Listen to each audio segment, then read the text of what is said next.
사람마다 결코 잊을 수 없는 자리가 있죠. 그 자리만 생각하면 마음이 뭉클해지고 다시 감격이 살아나는 그런 자리들.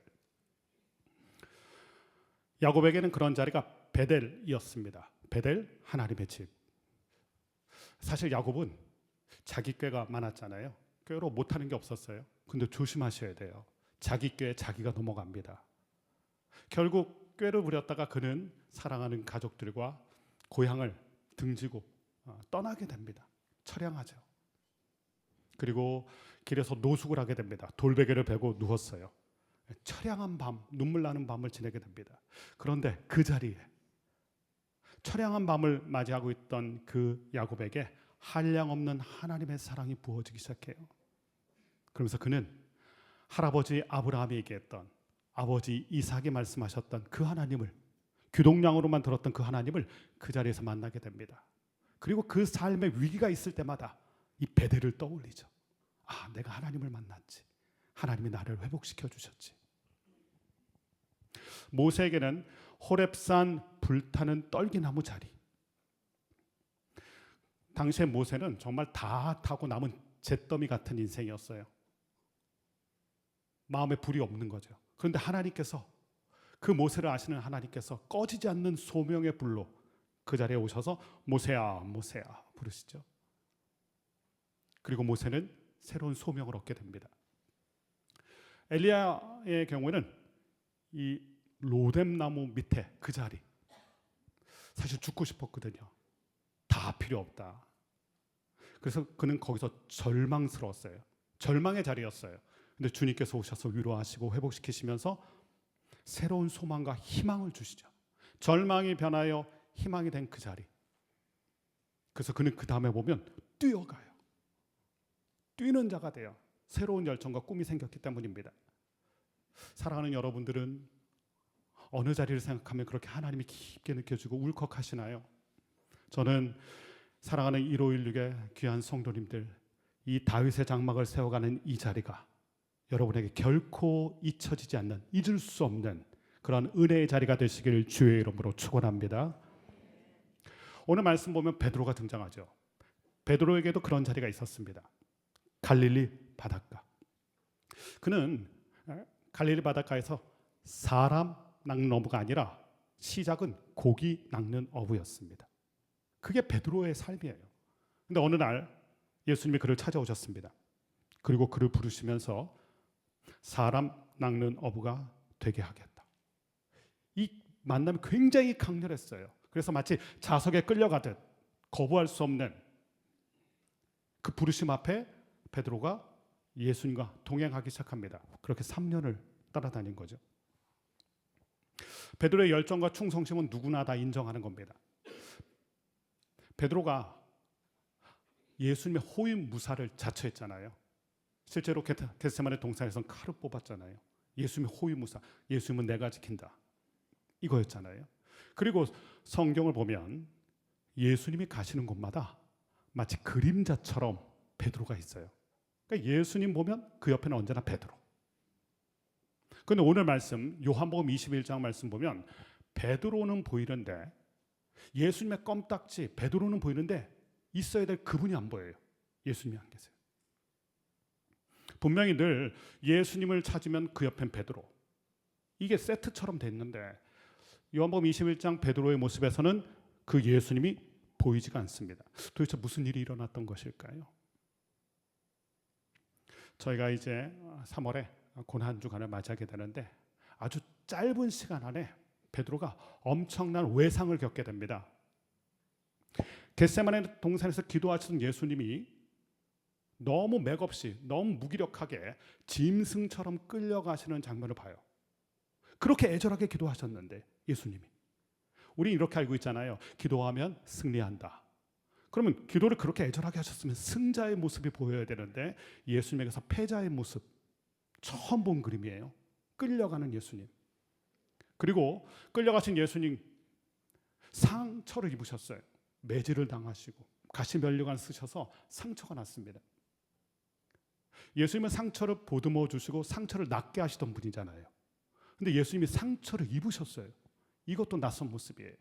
그리고 예수님은 죽은 자도 살리시는 능력의 예수님이었는데 죽은 자를 살리시던 예수님이 십자가에 달려 죽으셨어요. 짧은 기간에 이 예수님에 대한 엄청난 그림들을 베드로의 두 눈으로 똑똑히 쳐다본 거예요. 누구라도 이런 일을 당하게 되잖아요.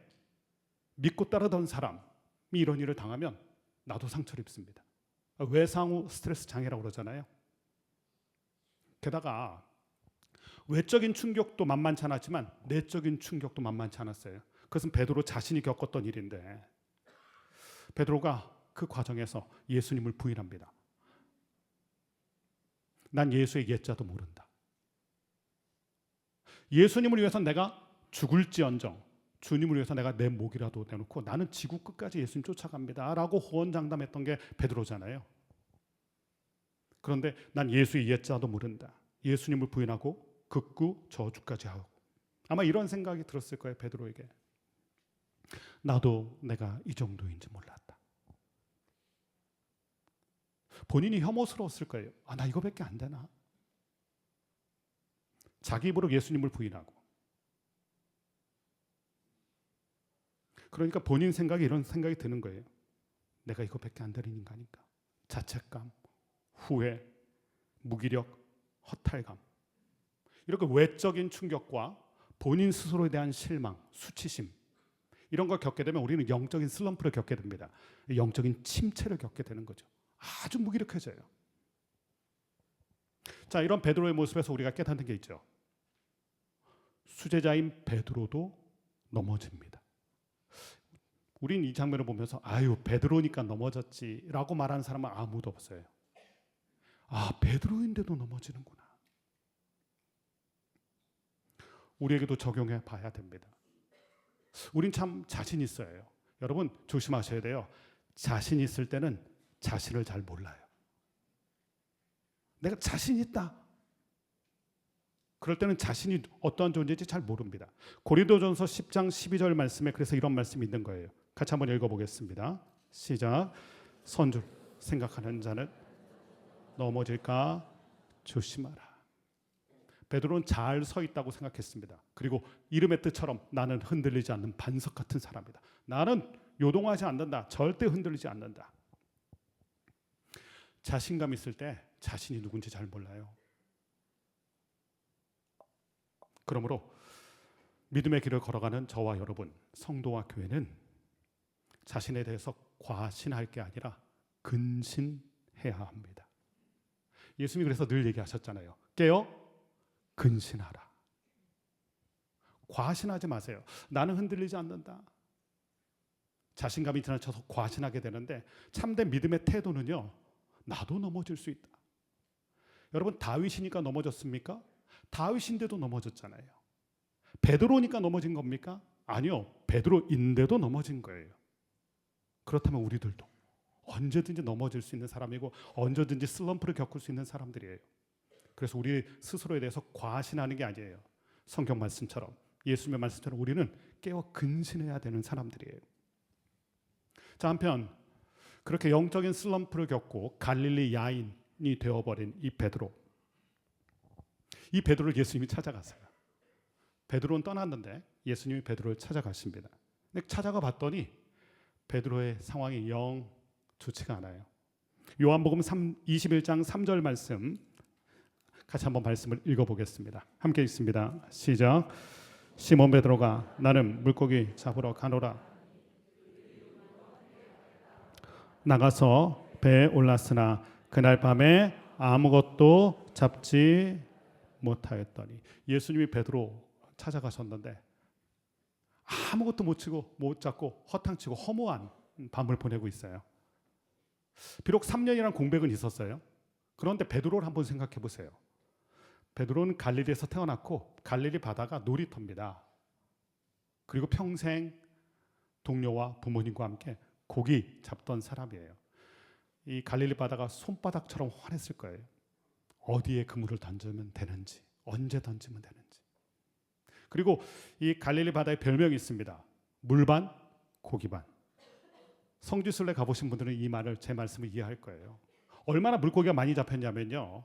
갈릴리에서 나오는 물고기는 사해에서 건진 소금 있잖아요. 염해, 사해, 소금 유명하잖아요. 그 소금으로 갈릴리 바다에서 잡히는 물고기를 소금으로 절여서 우리식으로 하면 안동 강고등어 생각하시면 돼요. 그래서 어디까지 갔냐면 로마 황제까지 갔어요. 얼마나 많이 잡히면.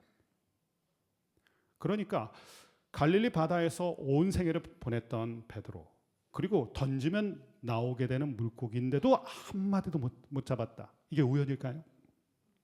이게 예수님의 세팅이었어요. 그리고 예수님의 말씀이 떠올랐을 거예요. 요한복음 말씀 보면 이런 말씀이 있어요. 15장 5절 말씀에 나를 떠나서는 너희가 아무것도 할 수 없습니다. 빈금으로 보면서 허탕친 그 밤에 베드로의 마음에 내가 주님 떠나서는 아무것도 아니구나. 놀라운 건 그렇게 허탕치며 허무한 시간을 보내는 그 베드로에게 예수님이 찾아오셨다는 겁니다. 오늘 그 만남 이야기예요. 예수님은 베드로를 왜 찾아오셨고 그 만남을 통하여 베드로가 겪게 되는 일들은 무엇일까? 오늘 말씀을 통해 함께 나눌 건데요. 15절 말씀을 다시 한번 한 목소리로 읽어보겠습니다. 함께 있습니다. 이르시되 요한의 아들 시몬아 네가 이 사람들보다 나를 더 사랑하느냐 하시니 이르되 주님 그러하나이다. 내가 주님을 사랑하는 줄 주님께서 아시나이다. 이르시되 내 어린 양을 먹이라 하시고. 예수님이 찾아오셨는데 그 만남 속에서 베드로가 크게 당황하게 됩니다. 당황하게 된 이유가 세 가지가 있어요. 첫 번째는 베드로는 예수님을 등지고 떠났는데 예수님은 베드로를 찾아오셨다는 거예요. 베드로는 예수님을 포기한 거거든요. 그리고 그가 다시 갈릴리 야인으로 돌아온 겁니다. 그런데 예수님은 그런 베드로를 다시 찾아가세요. 여러분 성경 말씀 보면 이게 우리 주님의 패턴입니다. 우리 하나님의 패턴이에요. 아담이 죄를 짓고 나서 숨어버렸죠.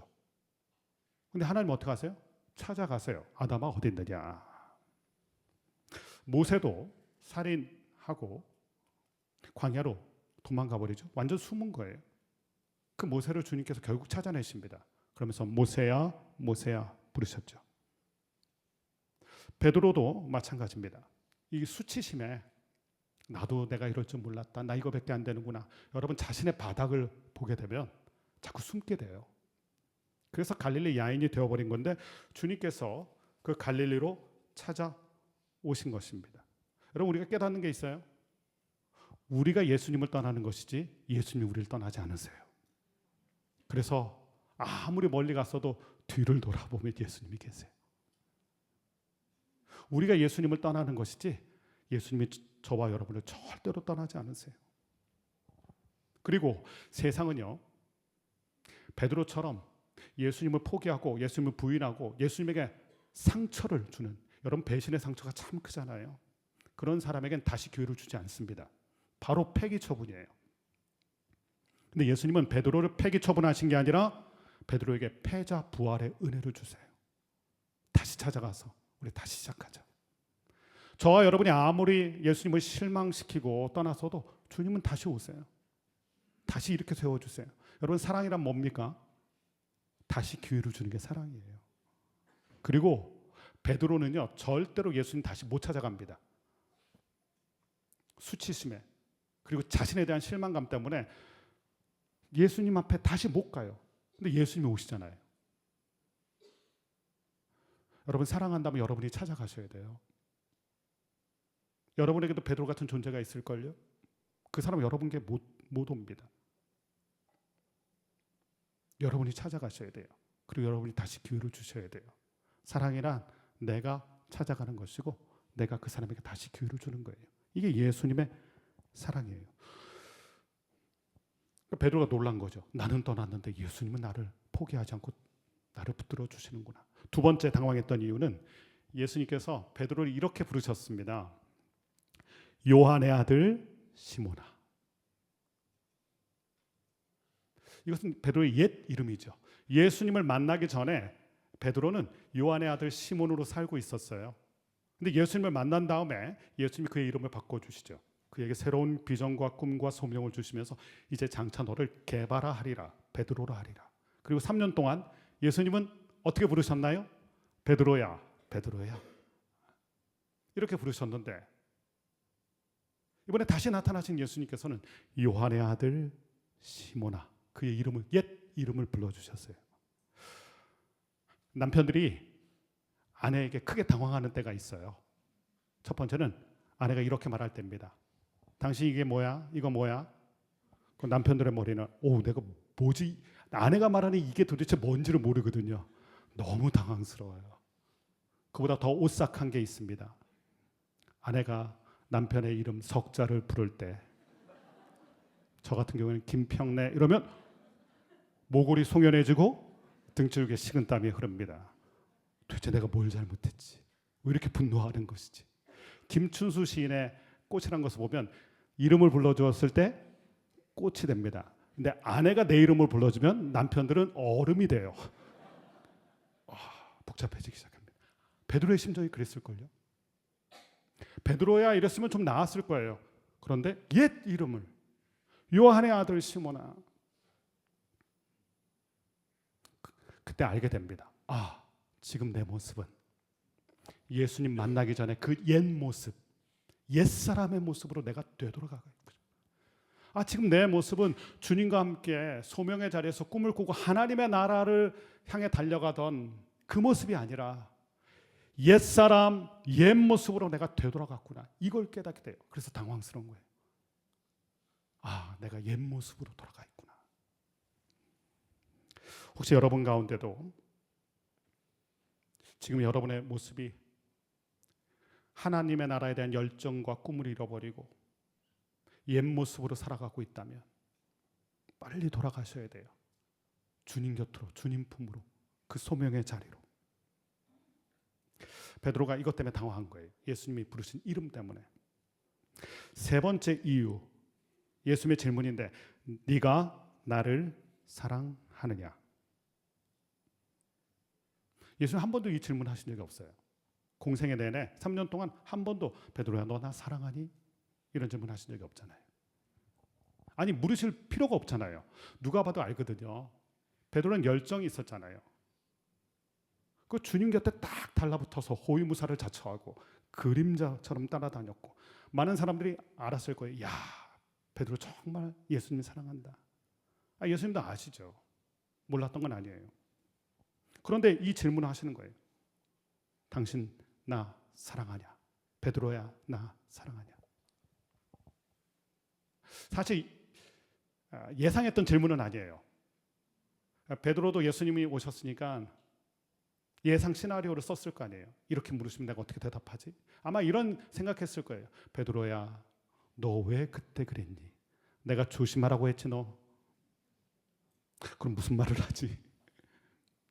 이런 질문을 예상했는데 뜻밖에도 베드로야 네가 나를 사랑하느냐? 여러분 뜻밖의 질문을 받으면 당황하게 돼요. 베드로가 지금 그렇게 당황한 거죠. 그런데 이 질문을 한번 좀 생각해 보세요.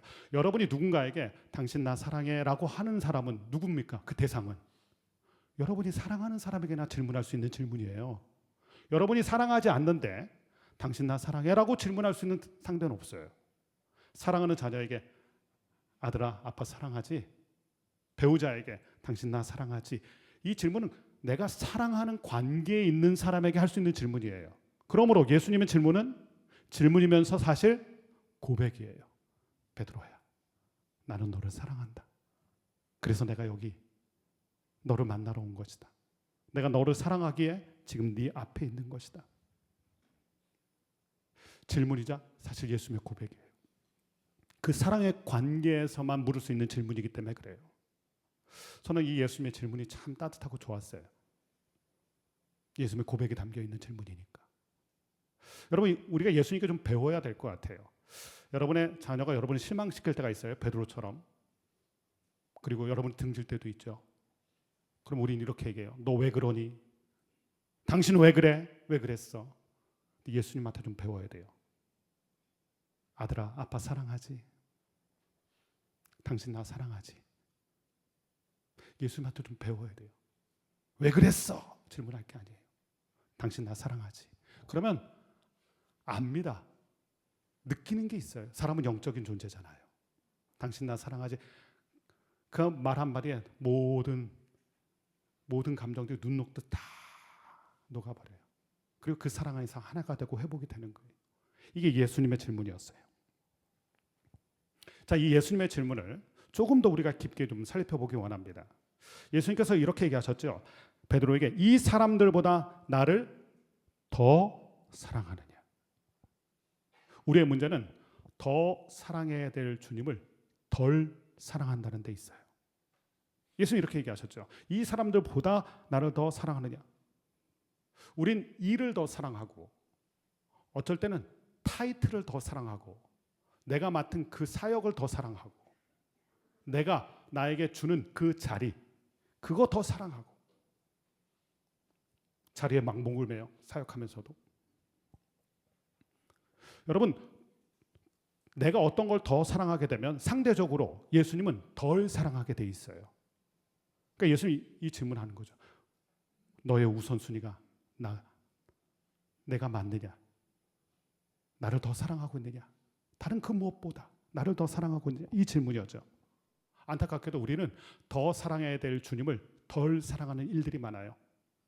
성경 말씀 보면 요한계시록에 7교회가 등장합니다. 그 7교회 중에 가장 대표적인 교회였던 게 에베소 교회. 에베소 교회는 일단 소아시아를 대표하는 교회였어요. 규모가 엄청났겠죠. 사람들도 많고. 그리고 그들이 자랑했던 게 있어요. 그들이 한 일. 교회가 정말 일을 열심히 한 거예요. 그러니까 업적이 많아요. 칭송받을 만한 일들이 많았던 거예요. 훈장도 많이 받았을걸요. 그런데 문제는 예수님이 추상 같은 호령을 하시죠. 너희는 처음 사랑을 버렸느니라. 뭘 더 사랑한 거예요? 예, 큰 규모의 교회를 사랑하고 많은 사람들을 더 사랑하고 자신이 했던 일들을 더 사랑하고 그래서 더 사랑해야 되는 예수님은 놓치고 예수님 말씀하신 이 사랑을 잃어버렸다는 게 누구에 대한 무슨 사랑입니까? 예수님에 대한 그 사랑.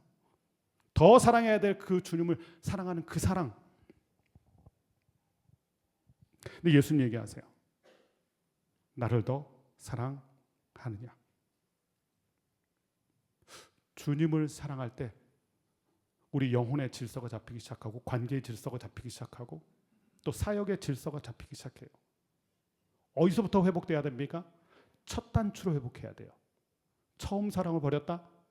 회복하는 길은 그 처음 사랑, 첫 단추로 돌아가야 돼요. 두 번째, 예수님께서 내 양을 치라, 내 양을 먹이라, 내 양을 치라. 양을 부탁하셨어요. 근데 이렇게 질문하셨어요. 네가 양을 사랑하면 내 양을 쳐라 라고 말씀하시지 않았어요. 네가 나를 사랑하느냐? 그렇다면 내 양을 먹이라, 내 양을 치라. 우린 중요한 사실을 깨닫게 됩니다. 예수님은 양을 사랑하는 사람에게 양을 맡기지 않아요. 일을 사랑하는 사람에게 일을 맡기지 않아요.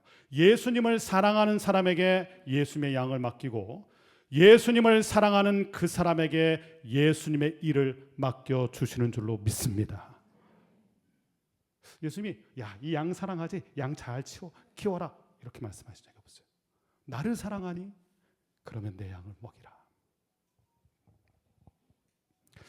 깨닫는 게 있어요. 사명은 사랑으로 감당해야 되는데 그 사랑은 예수님을 사랑하는 그 사랑이에요. 예수님을 사랑하는 자에게 예수님은 사명, 그 소명을 다시 한번 맡겨주시는 거예요. 이걸 베드로가 깨닫게 됩니다. 내가 집중해야 될 것은 예수님에 대한 사랑이구나. 자, 이러면서 그 사랑 안에서 이 회복이 이루어지는 거죠. 그리고 그 사랑 안에서 새로운 소명을 발견하게 돼요. 다시 소명의 불이 타오른 거죠. 그렇게 사랑 안에서 소명이 확실해지면 우리가 가는 길, 그 길 달라집니다. 어떤 길인지 한번 보세요. 18절부터 19절 말씀 같이 한번 읽어보겠습니다. 시작. 내가 진실로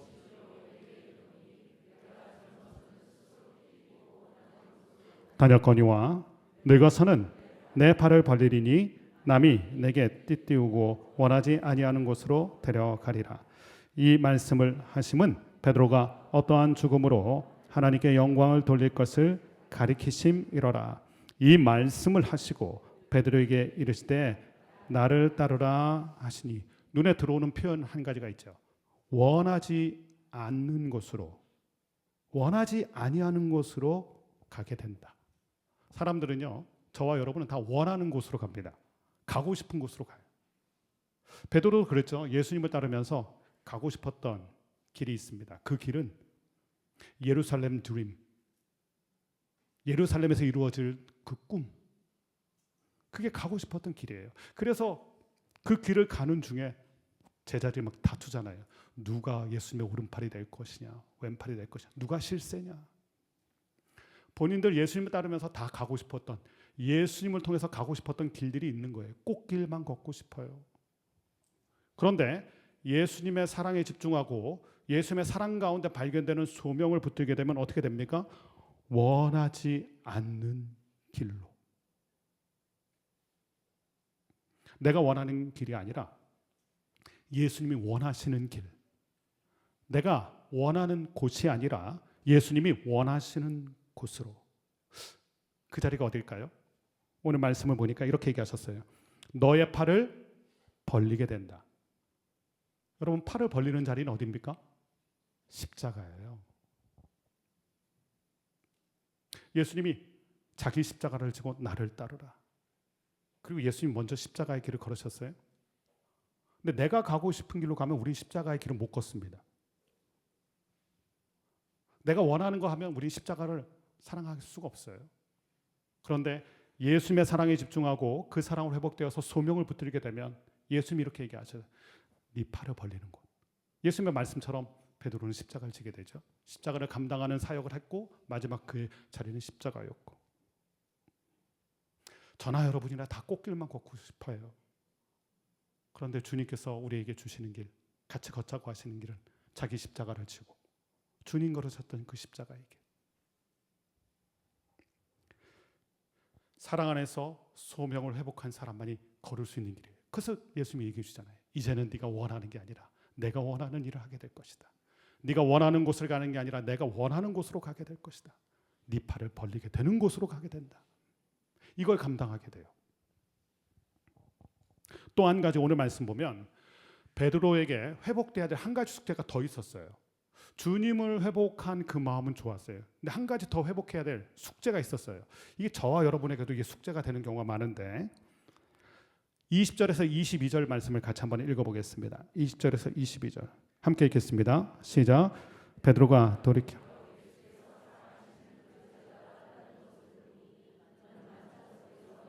품에 의지하여 주님을 파는 자가 누구오니까 묻던 자더라. 이에 베드로가 그를 보고 예수께 여짜오되 주님, 이 사람은 어떻게 되겠사옵나이까? 예수께서 이르시되 내가 올 때까지 그를 머물게 하고자 할지라도 내게 무슨 상관이냐? 너는 나를 따르라 하시더라. 예수님의 사랑하는 그 제자, 얼마나 사랑하는지 예수님의 품에 쏙 들어가 있는 제자예요. 12제자 중에 예수님의 품에 쏙 들어가서 그 사랑 안에 충만함을 누렸던 유일한 제자, 요한이에요. 요한. 잘 회복되고 예수님과 거룩한 꿈을 꾸고 있던 베드로에게 누가 들어왔냐면 그 사람이 들어왔어요. 다른 사람은 눈에 들어오지도 않아요. 이 사람이 눈에 들어왔던 건 이 사람을 무엇으로 생각한 겁니까? 경쟁자. 베드로는 수제자입니다. 그리고 요한은 사랑받는 제자.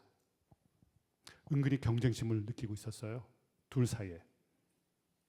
자꾸 그 사람이 들어와요. 여러분의 눈에 누군가가 계속 들어온다면 여러분은 그 사람을 아마 경쟁자로 여기고 있을 거예요.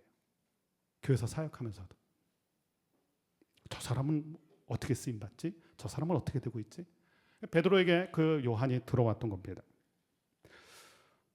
이 요한은 정말로 예수님의 사랑 가운데 깊이 있었던 사람이고요. 마지막에는 예수님이 요한에게 예수님의 모친 마리아를 부탁할 정도로 어떻게 보면 듬직했던, 믿음이 갔던 제자입니다. 근데 베드로에겐 그 요한이 경쟁자처럼 느껴지는 거죠. 라이벌 의식이 있던 겁니다. 그래서 이렇게 질문했어요. 저는 그 십자가로 간다고 했는데 이 사람은 어떻게 됩니까? 그때 예수님께서 얘기하시죠. 무슨 상관이냐? 너는 나를 따르라. 예수님이 이렇게 얘기하셨어요. 무슨 상관이냐? 너는 나를 따르라. 무슨 말이에요? 너는 요한을 바라볼 게 아니라 나를 바라봐야 된다. 여러분, 믿음의 길은 경쟁하는 길이 아닙니다.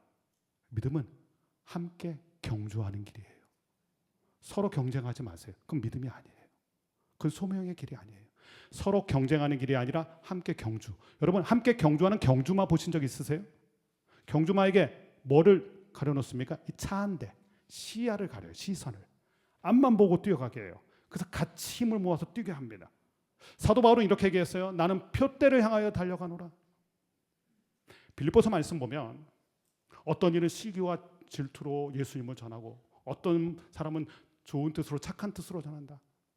그러나 전해지는 것은 예수니. 이게 사도 바울의 고백이잖아요.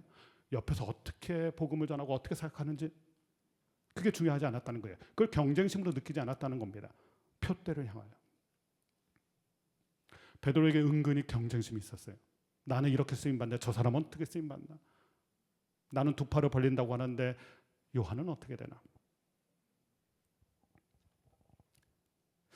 그런 베드로에게 상관하지 말고 너는 나를 따르라. 나만을 바라봐야 된다.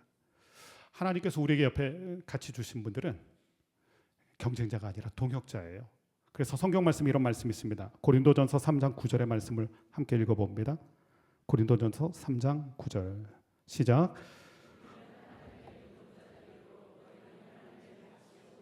하나님의 집이니라. 아멘. 하나님 나라를 함께 일구어가는 동역자들이라는 거예요. 경쟁자들이 아니라. 세상은 경쟁이죠. 경쟁사회. 그러나 우리는 달라요. 하나님의 나라를 위해서 부르심 받은 사람은 경쟁하는 사람이 아니라 서로 경쟁하는 사람이 아니라 함께 경주하는 사람들. 베드로가 이 예수님의 말씀에 이 따끔한 한마디에 정신을 또 차려요. 경쟁의식을 느꼈던 요한과 어떤 관계가 되는지 사도행전에 변화된 이 베드로의 모습을 볼 수 있습니다. 사도행전 3장 1절 말씀을 같이 읽어보겠습니다. 시작. 제9시 함께 성전에 올라갔어요. 여러분, 기도 시간에 같이 둘이서 올라갈다 어떤 관계일까요? 기도할 때 자기 속마음까지 다 기도 제목까지 내놓는 관계면, 속 깊은 그 생각을 기도 제목으로 나눌 수 있으면 이게 짝꿍이에요. 친구예요. 경쟁자가 아니에요. 복음서에는 요한의 파트너로 항상 등장한 게 누구냐면 야고보입니다. 그래서 성경에 항상 야고보와 요한이 이런 표현이 있어요. 이게 세트였어요.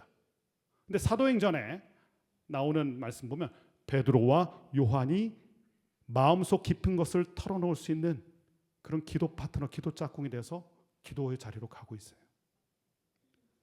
더 이상 경쟁자가 아닌 거예요. 이 사람 뭐 하는 거지? 이 사람 어떻게 하고 있지? 그렇게 신경 쓰지 않고 함께 경주하는, 믿음에 함께 경주를 하는 파트너가 된 겁니다. 동역자가 된 겁니다.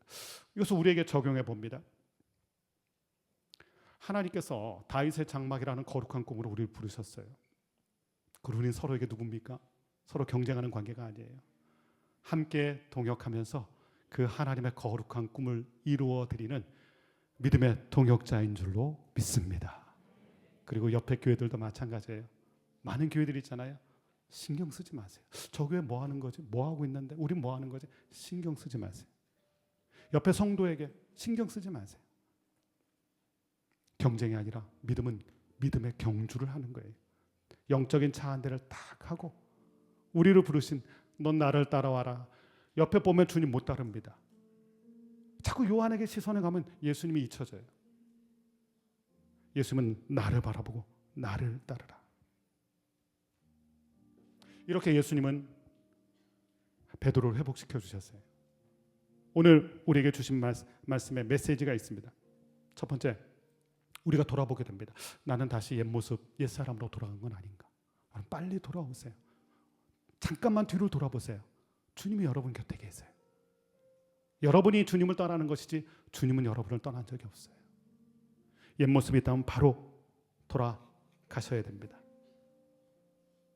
두 번째는 주님께서 나를 사랑하느냐, 더 사랑하느냐. 1516 교회는 정말 주님 사랑하는 것에 집중해야 돼요. 더 사랑해야 될 주님에게 집중해야 됩니다.